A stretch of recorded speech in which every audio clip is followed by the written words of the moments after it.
My brother called me selfish because tried to guilt me into raising his kids. What happened next shocked everyone, and then life was simple. That was how Laura and I liked it.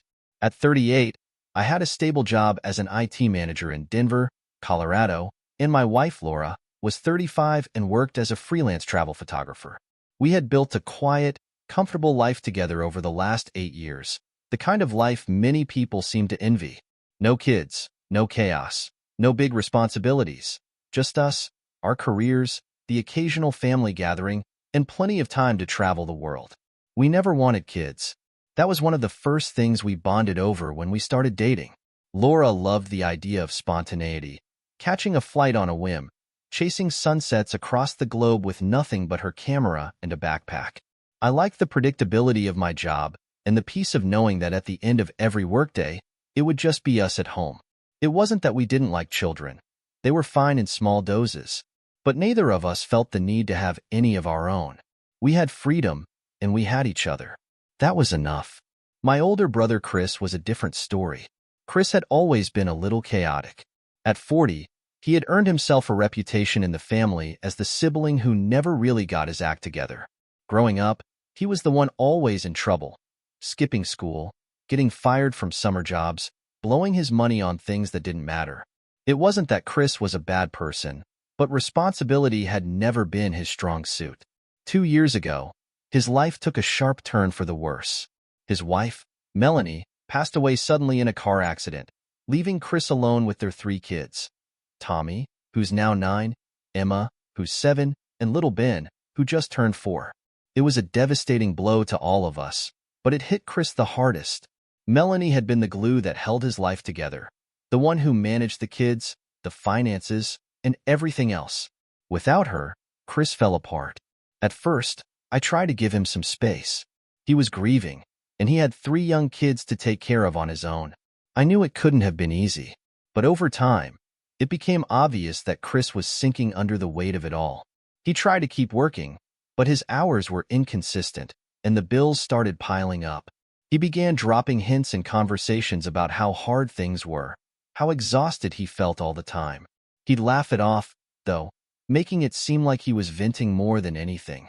"Man, I don't know how single parents do it," he'd say, shaking his head with a half-hearted chuckle.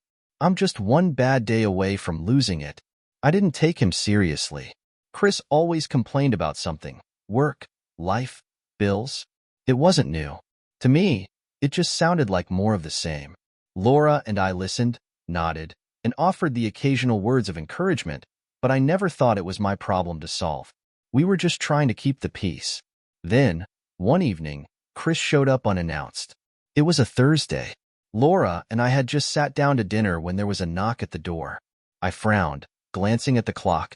Who shows up at 7:30 without calling first?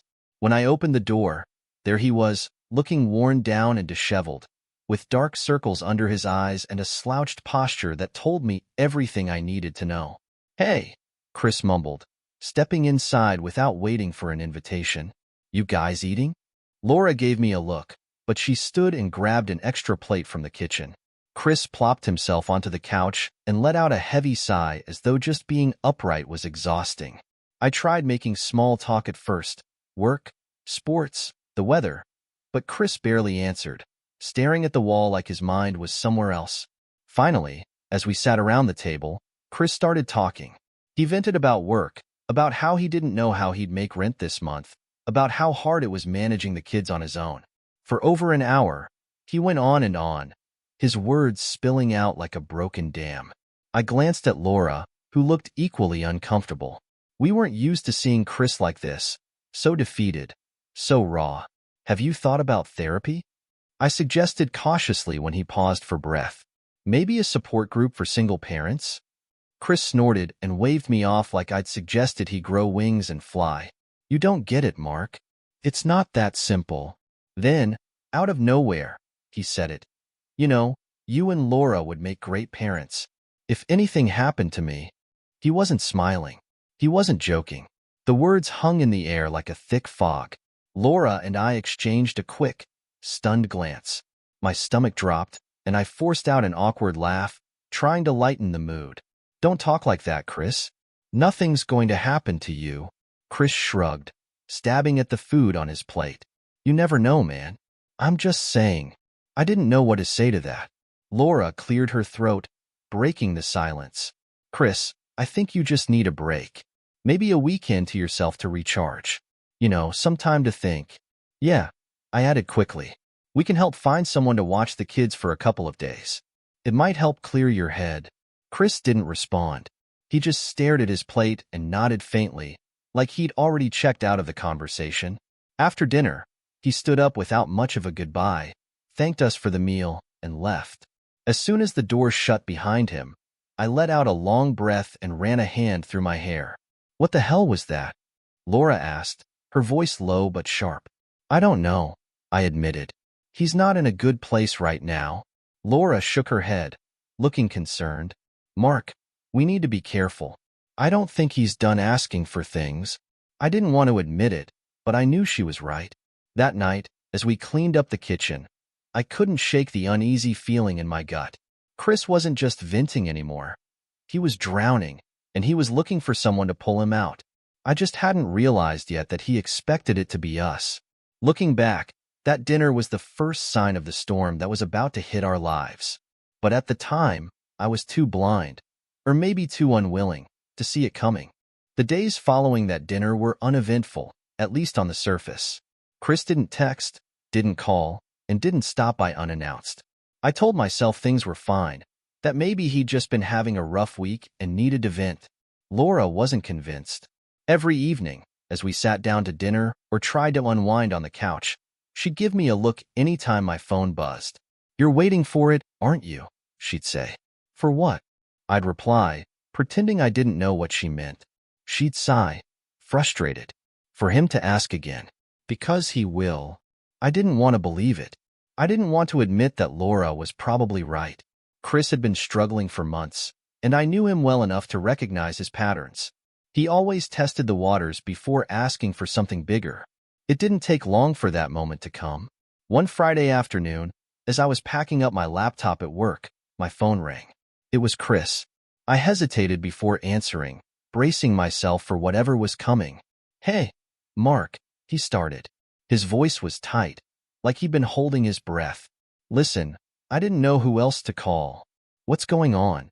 I asked, keeping my tone casual. It's the bills, he admitted after a long pause. I'm behind on rent again, and Emma needs new shoes for school. Could you help me out? Just this once. My jaw clenched as I stared out the office window. This wasn't the first time he'd asked for money, but every time he promised it was the last. I wanted to be angry, but how could I yell at a man who was clearly drowning?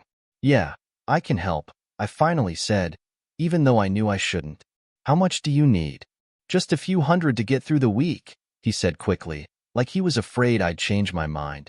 I'll pay you back soon, I promise. I didn't believe him. I doubted he believed himself, but I sent the money anyway. When I told Laura about it that night, she was less than thrilled. Mark, you know this isn't going to stop, she said, her voice calm but firm. Every time you help him, he leans on you a little more. What was I supposed to do? I shot back. Let his kids go without? No, but we can't fix his life for him, Laura said. This isn't just about rent or shoes. He's looking for someone to take responsibility because he can't handle it. She wasn't wrong, but I didn't want to hear it. It was easier to believe that a few $100 here and there would keep Chris afloat. But then, like clockwork, the text started. At first, it was just updates. Chris would text to tell me how the kids were doing or how things were tough at work. I'd skim the messages, reply with a quick, hang in there, or hope it gets better, and move on. But then the tone began to shift. One night, he sent me a message that hit me like a gut punch. I can't do this anymore. I feel like I'm failing my kids. I stared at the screen, unsure how to respond. My instinct was to call him, to tell him he wasn't failing, that everything would be okay. But what good would that do? He didn't need empty words. He needed real help, the kind I wasn't prepared to give. The next morning, Chris showed up at our front door again. Laura was making coffee, and I was still half asleep when the knock came. I opened the door to find him standing there, looking worse than before. His clothes were wrinkled, his face unshaven, and his eyes bloodshot. "Can I come in?" he asked softly. I stepped aside and let him in, already dreading whatever conversation was about to happen. Laura stayed quiet as Chris sat down on the couch and ran a hand through his hair. "I'm losing it, Mark," he muttered, his voice shaking. "I don't know how to keep this up. The kids deserve better than me. I'm trying, but it's not enough." I didn't know what to say.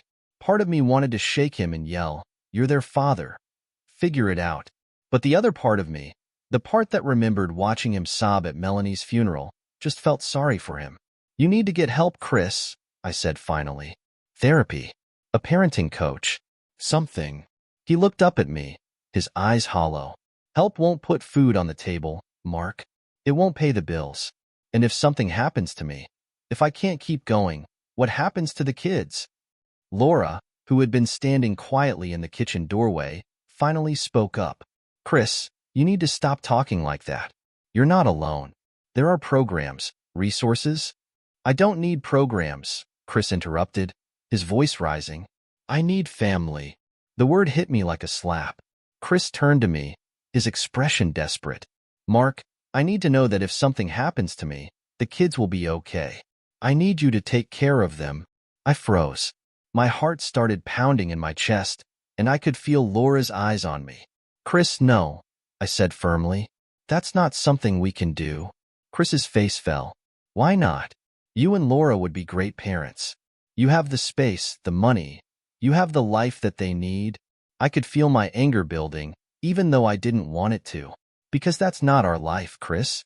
We chose not to have kids. That was our decision, and we're not changing it." "You think I chose this?" Chris shot back, his voice breaking. "You think I wanted to lose Melanie and raise 3 kids on my own? I didn't ask for this either, but here I am." Laura stepped in then, her voice calm but unyielding. "We're not making this decision right now. This is something that takes serious thought, Chris. You can't just drop it on us and expect us to say yes." Chris stared at her for a long moment before shaking his head and standing up. "I thought family was supposed to be there when you needed them," he said quietly. Before I could say anything, he walked out the door, slamming it behind him. Laura let out a long breath and sat down on the couch. "Mark, this has to stop." I nodded, but I couldn't shake the weight sitting in my chest. Chris was my brother, and I could see how much he was struggling. But how far was I supposed to go to help him? Where was the line between supporting him and losing ourselves in the process? I didn't know the answer then, but I knew one thing for sure. This wasn't over. After Chris stormed out that night, the house felt heavier than ever. Laura and I sat on the couch, the silence stretching between us like an invisible wall. She was the first to break it. "This isn't going to stop unless we make it stop," she said, her voice low but firm. I rubbed my face, exhaustion sinking in. "I know, but what are we supposed to do? He's my brother, Laura. He's struggling." "I get that," she replied, her eyes sharp. "But you can't let him make his struggles your burden. We made our decision a long time ago. Chris doesn't get to rewrite our lives because he can't manage his." I couldn't argue with her logic, but it didn't make the knot in my stomach any smaller. Chris was spiraling, and it was clear he was dragging everyone down with him. Over the next few days, I tried to keep my head down, hoping that he'd cool off and come to his senses. But Chris didn't cool off. The texts started up again. At first, they were short and guilt-laden. "Don't you care about them? Family helps family, Mark. You know that. They're your niece and nephews. How can you just turn your back?" I ignored most of them, hoping he'd get the message. He didn't. The texts grew longer, more desperate, and I started dreading every notification on my phone. One morning, while I was at work, my phone buzzed so many times I couldn't ignore it anymore. When I checked, I had 5 missed texts from Chris. "The kids cried themselves to sleep last night. They miss their mom. They don't deserve this life. You and Laura could give them everything I can't. I'm begging you, Mark." I locked my phone and stared at my computer screen, but I couldn't focus. My chest felt tight, and for a brief moment, I thought about picking up the phone and calling him. I wanted to tell him to stop, to leave me alone, but I couldn't do it. Part of me still felt guilty. Laura was waiting for me when I got home that evening. She took one look at my face and shook her head. "He's at it again, isn't he?" "Yeah, I muttered. He won't stop. She crossed her arms, frustration written all over her face. We need to talk to your parents. They need to know what's happening. My parents had been suspiciously quiet since Chris's meltdown at our house, but I knew better than to assume they'd stayed neutral. Sure enough, when I called them, they didn't waste any time taking Chris's side. He's struggling, Mark. My mom said, her voice tinged with disappointment. He's a single father raising 3 kids. He doesn't have the luxury of saying no like you and Laura. I pinched the bridge of my nose. Mom, it's not that simple. We can't just take in his kids. That's not the life Laura and I want. You think Chris wanted this life? She snapped back. You think he wanted to be alone, trying to keep his family together? He didn't ask for this, Mark. But here you are, living your perfect, easy life while your brother drowns. I gripped the phone tighter. It's not our job to fix his problems. It's called family, she said coldly. Family steps up. The call left me shaking with anger and guilt. I couldn't win. No matter what I said, my parents wouldn't understand. They didn't see it the way Laura and I did. They saw a broken man who needed saving, but I saw someone who had let his life spiral out of control and was looking for someone else to carry his burden. Chris must have sensed the pressure building because 2 days later, he crossed a line I never thought he'd cross. I was sitting at my desk at work when I heard someone clear their throat behind me. I turned, and there he was, Chris, standing in the doorway to my office. My stomach dropped. What are you doing here? I asked, trying to keep my voice calm. I needed to talk to you, he said, stepping inside like it was the most normal thing in the world. This is my workplace, Chris, I said, my tone sharper than I intended. You can't just show up here. He ignored me and sank into the chair across from my desk, his shoulders slumped. Mark, I don't know how much longer I can keep this up. His voice was shaky, and I could see tears welling up in his eyes. My frustration started to waver, but I held firm. Chris, we've already talked about this. Laura and I can't take the kids. We won't. You don't understand, he said, his voice breaking. I'm at my limit. I'm failing them, Mark. Every day, I wake up and wonder if today is the day I let them down for good. I stood up, trying to keep my composure, but the anger I'd been holding back finally erupted. You can't dump your responsibilities on me, Chris. I'm not their father. You are. You need to figure this out. Chris looked up at me, his face pale and stricken. Before I could say anything else, he started crying. Not a few quiet tears. He broke down completely, right there in the middle of my office. The sound was gut-wrenching. My coworkers peered into the doorway, their curious glances making me feel like the worst person in the world. I couldn't stand it. I grabbed my coat, muttered something about taking a break, and walked out, leaving Chris sobbing in the chair. My heart was pounding as I made my way to the parking lot, every muscle in my body tense. By the time I got home that evening, I was drained. Laura was waiting for me, concern written all over her face.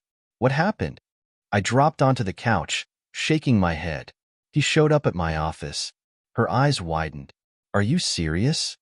He broke down, I muttered, staring at the floor, crying in front of everyone. I had to walk out. Laura sat beside me and placed a hand on my arm. Mark, this has to stop. He's manipulating you, whether he realizes it or not. We need to set boundaries, real ones. Otherwise, this is going to tear us apart. I nodded, but I didn't feel any better. I couldn't stop thinking about Chris, about how lost and broken he looked. He was my brother, and despite everything, I loved him. But Laura was right. If we didn't draw a line now, there wouldn't be anything left of the life we'd built. That night, we sat at the kitchen table and made a plan. We would meet with my parents and Chris to clear the air once and for all. We'd lay out exactly where we stood. No ambiguity, no guilt trips, no false hope. It wasn't going to be easy, but I knew it was the only way forward. The next morning, I sent Chris a text. We need to talk. Meet us at Mom and Dad's this weekend. His reply was short. Fine. I put down my phone and looked at Laura. She gave me a small nod, and for the first time in days, I felt like we were taking control. But I couldn't shake the feeling that this meeting was going to change everything, for better or worse. Saturday came too quickly. The drive to my parents' house was tense and quiet. I gripped the steering wheel, my knuckles white, while Laura stared out the window, her arms crossed. Neither of us spoke, but I could feel the weight of her thoughts, the same as mine. This was going to be a mess. When we pulled up to the small, two-story house I grew up in, Chris's car was already parked outside. I let out a long breath and looked at Laura. Ready? As I'll ever be, she said, her voice steady but cool. Inside, my parents were already at the dining table, and Chris was slouched in a chair at the far end of the room, arms crossed and face set like stone. His usual disheveled look was even worse today. He hadn't bothered to shave, and his shirt was wrinkled like it had been pulled off the floor. "Thanks for coming," my mom said, though her tone suggested anything but gratitude. She glanced at Chris and then at me, already preparing for a fight. We sat down across from Chris, and the tension in the room was thick enough to choke on. My dad, who rarely said much during family disagreements, sat at the head of the table, looking like he wanted to be anywhere else. Chris spoke first, his voice low and sharp. "So, what's this all about?" "You know what it's about," I said firmly. "This has gone too far, Chris. We need to lay everything out on the table." "You mean how you and Laura have been abandoning me and the kids?" he shot back. Laura flinched, but didn't let it shake her. "This isn't about abandonment, Chris. It's about boundaries." Chris's eyes flashed with anger. "Boundaries?" He let out a hollow laugh. "My life is falling apart, and you're talking about boundaries?" "Yes," Laura said sharply, leaning forward. "Because it's not our job to fix your life. You're asking for something we can't give." "You won't give," Chris snapped. He turned his gaze to me, his expression a mix of frustration and desperation. "Mark, you're my brother. You're supposed to be there when I need you. That's what family does." "Chris, I've been there," I replied, my voice rising despite my best efforts to stay calm. "I've helped you with money. I've listened to you vent. But I can't raise your kids. Laura and I made a choice a long time ago, and we're not changing it." "You don't get it," he said, his voice cracking. "You don't have kids, so you don't know what it's like to wake up every day and feel like you're failing them. They're my whole world, Mark, and I'm drowning." My mom chose that moment to chime in. "And yet, you're just going to sit there and let your brother drown, Mark? After everything he's been through?" I turned to her, my patience unraveling. "You think this is easy for me? Watching Chris struggle like this? You think I don't feel guilty? But guilt doesn't change anything. I can't sacrifice my entire life because Chris can't handle his." Chris slammed his hand on the table, making everyone jump. "You think I chose this?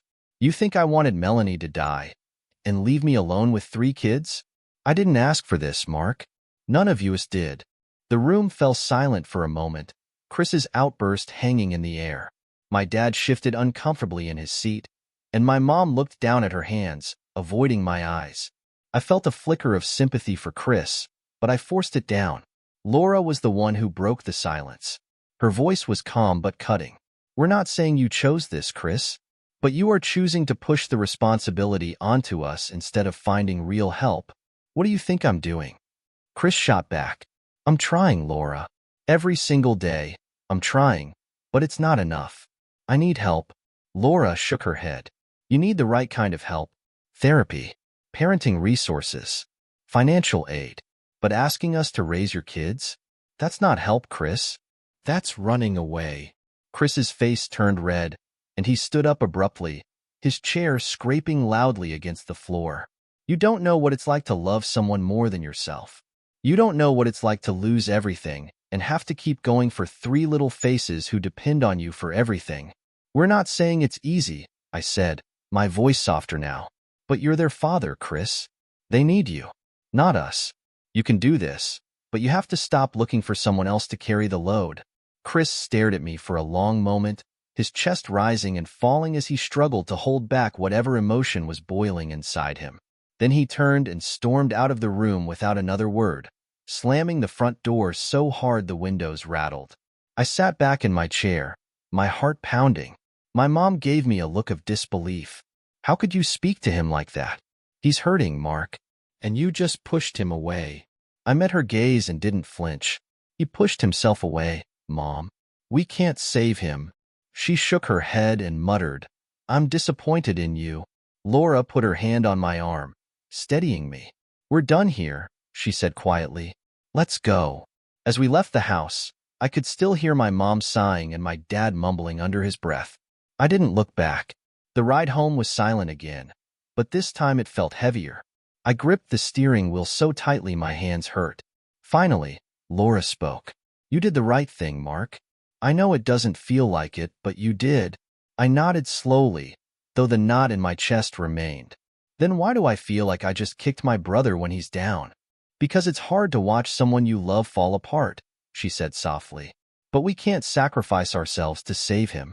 That's not fair to us." When we got home, I collapsed onto the couch, emotionally drained. Chris's words kept echoing in my head. "You don't know what it's like to love someone more than yourself."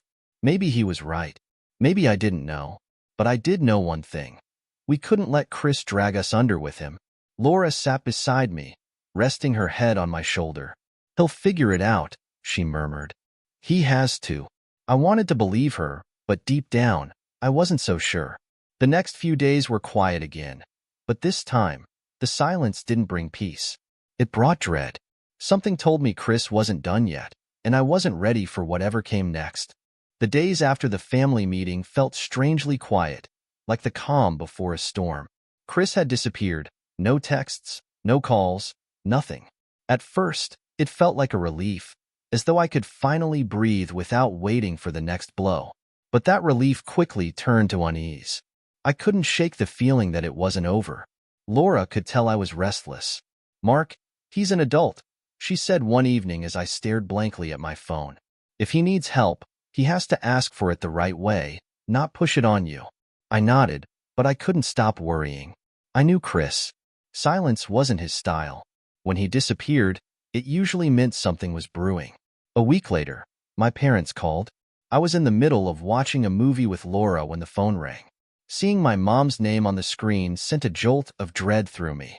I hesitated before answering. "Hey, Mom." Her voice was shaky, like she'd been crying. "Mark, it's Chris." "What happened?" I asked, already on edge. "He's in the hospital," she said, her words trembling. "They think it was stress. He collapsed at work." For a moment, I couldn't speak. It was as if all the air had been sucked out of the room. Laura turned to me, her expression shifting to concern. I cleared my throat and managed to ask, "Is he okay?" "There's still running tests, but the doctor said it's exhaustion. He's been ignoring his health, Mark. I'm on my way there now. You need to come." I hung up and looked at Laura. "Chris collapsed." "He's in the hospital." Laura's face softened. "We should go." We drove in silence. My hands gripped the steering wheel tightly as I tried to prepare myself for what I'd see. I felt guilty, as though I'd been too harsh, too unwilling to help. I thought back to his breakdown at work, his pleading, and the way I'd walked away. When we got to the hospital, my mom and dad were in the waiting room. My mom's eyes were red and puffy, and she immediately stood when she saw me. "He's awake," she said, her voice thin. "But Mark, you need to talk to him. He keeps saying he's done. He can't keep going like this." Laura squeezed my arm as we followed my mom to Chris's room. The sight of him made my heart sink. He was lying in bed, pale and hollow, and four hooked to his arm. His eyes were half open, staring at the ceiling as though he didn't even see us come in. "Hey," I said softly, stepping to his side. He turned his head slightly, and for the first time in weeks, his voice didn't hold any anger, just defeat. "Hey, Mark." I pulled up a chair, and Laura stood quietly near the door. "What happened?" I asked. Chris let out a hollow laugh. "What do you think?" I hit my limit. My body couldn't keep up with everything I'm carrying. He looked at me, and I could see the exhaustion written across his face. "I'm failing them," he said. "No matter how hard I try, it's not enough. The bills, the schedules, the constant noise. I don't even know how to breathe anymore." I swallowed hard, forcing myself to keep my voice steady. "You're not failing them, Chris. But you can't keep doing this on your own. You need help, real help." He looked away, shaking his head. "I already tried asking for help, remember? You said no. Because asking me to take your kids isn't the kind of help you need," I replied firmly. "Chris, We can't raise your kids. But that doesn't mean we won't help you figure this out. He didn't answer, but I could tell he was listening. Laura stepped forward then, her voice calm but strong. You're not alone, Chris. You just haven't been looking in the right places. There are resources out there, therapy, financial programs, parenting support. You just need to let people help you. Chris closed his eyes, as though the words were too much to process. I sat back in the chair, letting the silence stretch out. Finally, he whispered, I don't even know where to start. We'll help you, I said quietly. We're not going to fix everything for you, Chris, but we'll help you take the first steps. For the first time in weeks, he didn't argue. He just nodded weakly, and I could see something shift in him. It wasn't much, but it was enough. The next few weeks were tough, but progress started to happen. Laura and I worked together, researching resources for single parents and financial assistance programs. Chris agreed to see a therapist, which was a huge step for him. It wasn't easy. The first session left him bitter and angry, like he'd been forced to face things he'd spent years burying. But he went back, and slowly, the anger started to fade. We also found him a parenting coach, someone who could help him figure out routines, schedules, and strategies to manage his kids' needs without collapsing under the weight of it all. Chris was skeptical at first, but after a few weeks, I noticed a change. He started talking about the kids differently. Instead of focusing on how overwhelmed he was, he talked about small victories. Tommy did his homework without a fight today, he told me on the phone one evening. And Ben finally slept through the night. It wasn't much, but for Chris, it was a big deal. Laura helped him apply for state aid programs that provided daycare subsidies and food assistance, and that took a huge weight off his shoulders. Chris hadn't wanted to ask for help, but once he saw how much easier it made things, he didn't fight it. One afternoon, Chris called me out of the blue. His voice sounded steadier than it had in months. Mark, I just wanted to say thank you, he said, for not giving up on me. I know I made this hard on you and Laura, but you were right. I needed to figure this out for myself. Hearing those words lifted a weight off my chest I didn't even realize I'd been carrying. I'm proud of you, Chris, I said, meaning every word. You're doing it. You're really doing it. Slowly, he replied with a small laugh. But yeah, I think I'm getting there. The change wasn't dramatic, and it didn't happen overnight. But bit by bit, Chris was rebuilding his life. He wasn't asking us to carry him anymore. He was learning to carry himself. A few months later, Chris invited Laura and me over for dinner. When we arrived, the kids were bouncing around the living room, laughing and playing while Chris finished setting the table. The house wasn't perfect. There were toys scattered on the floor, and dinner was a little burned, but it felt alive. As we sat down to eat, Chris looked across the table at us, his expression serious but warm. You know, I didn't think I'd make it through this, he admitted. But I did. And I owe a lot of that to you too. You don't owe us anything, Laura said gently. Chris shook his head. No, I do. You pushed me when I needed it most. You didn't let me give up, and you didn't let me drag you down with me. That was the wake-up call I needed. I glanced at the kids, Tommy, Emma, and Ben, who were all happily eating and chatting about their day. They looked happy, stable, and for the first time, I saw Chris as the father he always wanted to be, even if it had taken him a while to get there. You did the hard part, Chris, I said.